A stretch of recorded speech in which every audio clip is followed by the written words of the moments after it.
Salam 5-ci sinif şagirdləri, sizlərlə Seyid Cəfər Pişəvər adına Respublika Humanitar Fənlər Gimnaziyasının biologiya müəllimi Məmmədova Çiçəkdir. Bugün mən sizlərə təbiət fənnindən 7-ci mövzunu izah edəcəm. Artıq KSG-yə son günlər qalıb. Bu mövzuları diqqətlə dinləyin. Bölmənin xülasəsi də kanalımda var. Ona da qulaq assanız sizin üçün faydalı olar. Deməli, qan bədənimizdə necə təmizlənir? Baxaq görək, qan necə təmizlənir? Yadımıza salaq uşaqlar keçən dərsdən ki, biz tənəffüs sisteminə qan dövran sistemi dedik ki, birgə fəaliyyət göstərir. Burada qanımız tənəffüs sisteminin sayəsində oksigen qazı ilə zənginləşdi. Elə deyil. Karbon qazını xaric elədik, verdik, qan getdi ağciyərlərə. Ağciyərdə oksigen qazı qana keçdi, qanda olan karbon qazı ağciyərə keçdi və nəfəs vermə zamanı bədəndən xaric olundu. Bu qazların təmizlənməsi idi ki, ağciyərdə getdi. Bəs tərkibində olan hüceyrələrimizdən gələn tullantı məhsulları necə təmizlənir? Axı bizim hüceyrələrimiz də qidalanır qanla və lazımsız məhsullarını da qana ifraz edir. Bəs onda bu bədənimizdə olan hansı ki hüceyrələrin tullantı məhsulları daşıyan qan necə təmizlənir, bədənimizdən xaric olunur? İndi onu öyrənəcəyik. Deməli, böbrəklər bizim əsas ifrazat orqanlarımızdır. Bizim bədənimizdə qanımızı təmizləyən ifrazat sistemi orqanlarıdır. Baxın, orqanlar sistemi deyirəm. Deməli, bir neçə orqandan təşkil olunub. Elədir? Yadımıza salaq, demişdik ki, orqanizmin təşkil səviyyələri hüceyrə, toxuma, orqan, orqanlar sistemi, hansı ki artıq ifrazat sistemindən danışırıq. O da bizim orqanizmamızda yerləşir. Bir neçə sistem birləşib orqanizmi əmələ gətirir. İfrazat sistemi orqanlarımıza da böyrəklər, onlardan çıxan sidik axarları, baxın, 2 dənə böyrəyimiz var, 2 dənə böyrəyimiz var. Onların hər birindən bir sidik axarı çıxır, 2 dənə sidik axarı var, bir dənə sidik kisəsi var və bir dənə də sidik kanalı var ki, bunun vasitəsilə bədəndən sidik xaric olunur. İndi gəlin görək, necə olur ki, bədənimizdə bu böyrəklərdə sidik əmələ gəlir və necə olur ki, o qanı təmizləyir.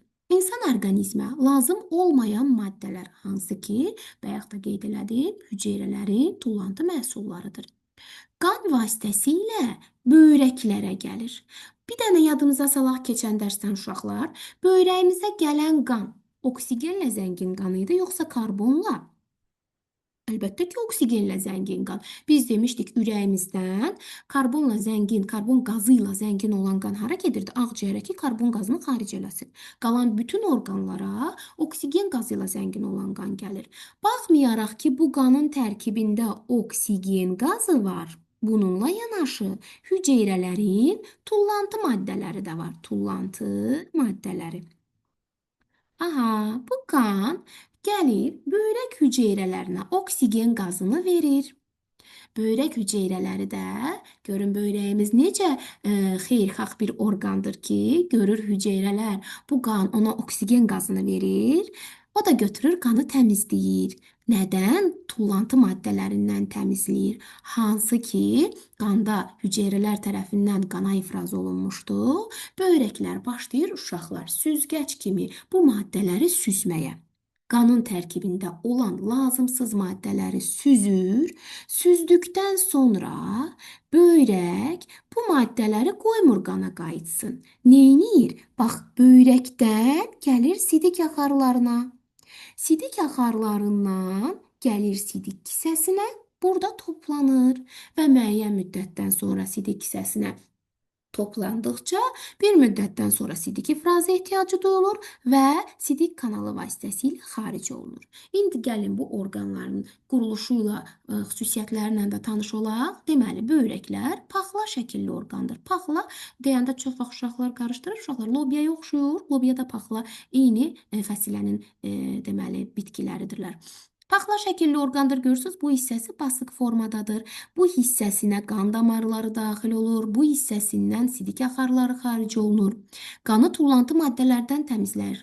Sual ola bilər summativdə ki, qanı tullantı maddələrindən təmizləyən orqan böyrək. Burada sidik əmələ gəlir. Baxın uşaqlar, sidik əmələ gəlir böyrəkdə, toplanır kisədə. Baxın, sidik bədəndən xaric olana qədər burada toplanır. Toplandığı yer kisədir. Amma əmələ gəldiyi yer kisə deyil ha. Sidik əmələ gəlir böyrəklərdə.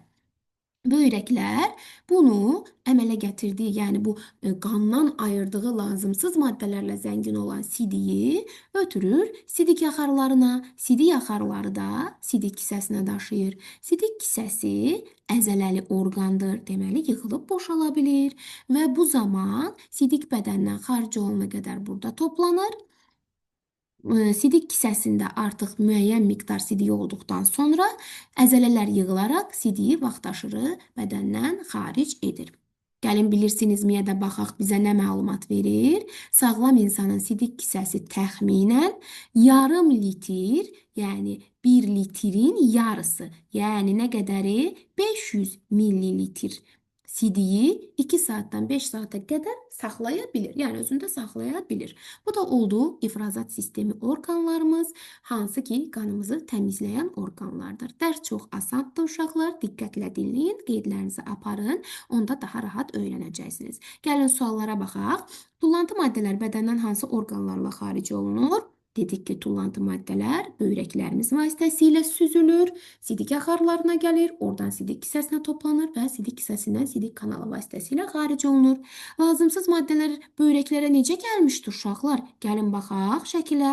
Hardan gəlmişdi? Qan damarı vasitəsilə gəlib böyrəklərə daxil olmuşdu. Deməli, lazımsız maddələr böyrəklərə necə daşındı?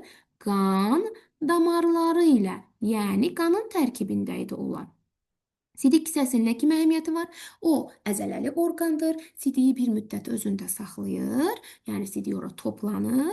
Daha sonra isə xaric edir. Bu da oldu bizim qanı bədənimizdə təmizləyən orqanlar sistemi olan ifrazat sistemi.